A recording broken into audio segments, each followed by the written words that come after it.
My phone buzzed on the kitchen counter, a single, sharp notification that cut through the quiet hum of the refrigerator. I glanced at the screen. It was from Mark, my husband of 10 years. My heart did a little flip, the way it always did, even after a decade together. I wiped my hands on my apron, a small smile playing on my lips, and picked it up.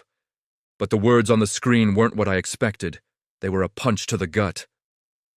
"I don't love you anymore. Contact my lawyer." I read it again and again. The letters swam before my eyes, blurring into a cruel, nonsensical jumble. My lawyer? I didn't have a lawyer. Why would I need a lawyer? My breath hitched in my chest, and the kitchen, once so warm and familiar, suddenly felt cold and alien. The aroma of the chicken roasting in the oven, meant for our anniversary dinner, now seemed sickeningly sweet. My first thought was that it was a joke. A horrible, tasteless joke. Mark had a strange sense of humor sometimes, but this was beyond cruel.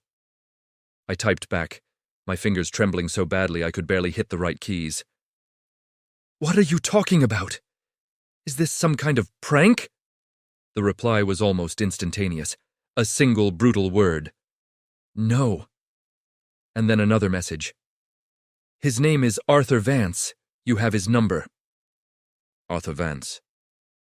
The name rang a bell, but I couldn't place it. My mind was a whirlwind of confusion and panic. I sank into a kitchen chair, my legs suddenly unable to support me. This couldn't be happening. We were happy, weren't we?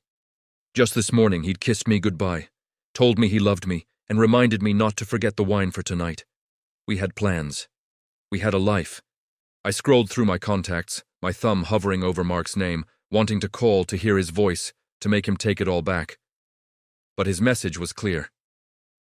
Contact my lawyer. It was a wall, a barrier he had deliberately thrown up between us. Fine. If he wanted to play this game, I would play it. Maybe this Arthur Vance person could explain what was going on. With a deep, shuddering breath, I searched for Arthur Vance in my contacts. And there it was. Odd. I didn't remember saving it. I pressed the call button before I could lose my nerve. The phone rang once, twice, and then a smooth, professional voice answered. "Arthur Vance speaking." "Hello, Mr. Vance," I began, my voice shakier than I wanted. "My name is Clara. My husband, Mark, told me to contact you." There was a brief pause on the other end. Yes.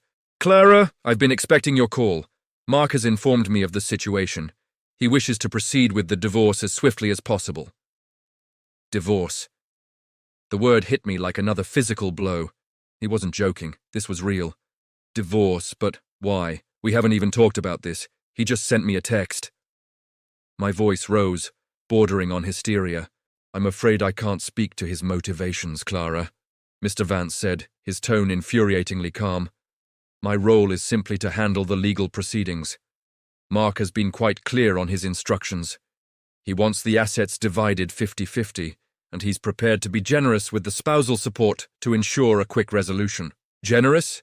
Quick resolution? It sounded like he was closing a business deal, not ending a 10-year marriage. My mind raced. What assets? We had our house, our savings, the car, all things we had built together. I thought about the photos on the mantelpiece, the vacations we took, the quiet nights spent watching movies. Were those just assets to be divided? "Mr. Vance," I said, trying to keep my composure. "I think there's been a misunderstanding. I'm his wife." "Yes, I'm aware," he replied patiently, "which is why he instructed you to call me. I'm his lawyer." A strange thought, a tiny spark of defiance, flickered in my mind. Mark had been acting different lately, distant, always on his phone. He said it was work, a big project that was taking up all his time. I had believed him. But now... "I see," I said slowly, an idea forming. "Well, Mr. Vance, since you are his lawyer, and he told me to contact you, I'd like to retain your services." There was a long silence on the other end of the line. I could almost hear the gears turning in his head. "I'm sorry, what?" "You heard me," I said, my voice gaining strength. "Mark told me to contact his lawyer. You are his lawyer, and now I'm contacting you. I want you to represent me in this divorce." Clara, that's not how it works, he stammered, his smooth facade finally cracking. There's a conflict of interest. I can't represent both of you. Why not? I pressed, feeling a wild sense of power. You have all the information. You know what he wants. You said it yourself. You're just here to handle the legal proceedings. So handle them, for me. Make sure I get the best possible deal. This is highly irregular, he sputtered. I have a fiduciary duty to my client, Mark. And your client, Mark, gave me a direct order, I shot back. Contact my lawyer. I'm just following his instructions. Are you saying I should disobey my husband? The absurdity of the situation was almost laughable. I was using our marriage vows as a weapon in its own destruction. Before Mr. Vance could respond, my phone beeped with an incoming call. It was Mark. I put Mr. Vance on hold. Hello? I answered, my voice dripping with ice. A voice. Clara, what the hell are you doing? He screamed into the phone. I could hear the sheer panic in his voice. Vance just called me. He said you're trying to hire him. Are you insane? I'm just doing what you told me to do, honey, I said, my tone deceptively sweet. You said contact my lawyer. So I did. He seems very competent.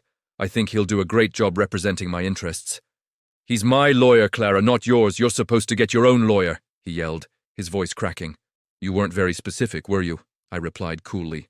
Just contact my lawyer. It was a command, Mark, and I obeyed. I thought you'd be proud. I could hear him pacing, his breath coming in ragged gasps. This was a side of Mark I'd never seen. The cool, collected man who could end a decade of marriage over text was gone, replaced by a frantic, screaming mess. And in that moment, something inside me shifted. The pain was still there, a deep, aching wound, but it was now mixed with a cold, hard anger. This isn't a game, Clara, he shouted. Isn't it? I asked quietly. You're the one who started it, with a text message, Mark, after 10 years. You didn't even have the decency to tell me to my face. You wanted to hide behind your lawyer, make it all clean and simple. Well, it's not simple anymore, is it? I switched back to the other line. Mr. Vance, are you still there? Yes, I'm here, he said, sounding thoroughly flustered. Good, I said. Let's talk terms. My husband, as you know, is a senior partner at his firm. His income is substantial. I, on the other hand, gave up my career to support his. I believe that should be taken into consideration. I want the house, uncontested. And I want 70% of all marital assets, not 50. Let's start there. 70%! That's outrageous! Mark's voice screamed from the other line. He must have been listening in. Mark, please, I said calmly. Let the adults talk. Mr. Vance, as my newly retained counsel, I expect you to advocate vigorously on my behalf. My husband wanted a quick resolution.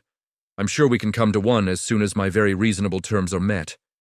If he chooses to contest, well, you know all his secrets, don't you? All those late nights at the office, all those business trips. I'm sure that information would be very relevant. The line went dead. Mark had hung up. A moment later, Arthur Vance cleared his throat. Clara, he said, his voice now laced with a grudging respect. I cannot, in good conscience, represent you.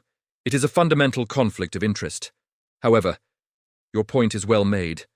Mark's handling of this has been unorthodox. Perhaps you should find your own representation, someone aggressive. I can give you a few names. I smiled, a genuine smile for the first time that day. The roasting chicken was probably burnt by now. The wine was still on the counter. Our anniversary dinner was ruined. Our marriage was over. But as I stood there in the wreckage of my old life, I didn't feel broken anymore. I felt a fire I hadn't felt in years. Mark had wanted to end things cleanly, from a distance, without any fuss.